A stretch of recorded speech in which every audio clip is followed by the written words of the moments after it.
How to create an email account in Plesk. Log into your Plesk account. In the left sidebar, click on the Mail option. In this interface there is a Create Email Address button. Let's click on it. If you are on some other page, click on the General tab to come on this page. Now enter an email address in the text input box.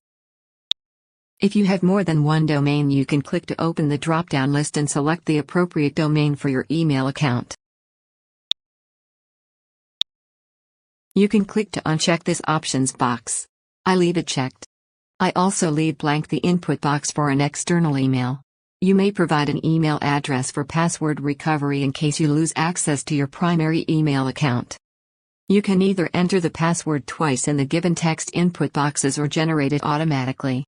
To generate the password automatically, click on the Generate button and then show the password to copy and save it. Let's set the size of the mailbox to 2 GB.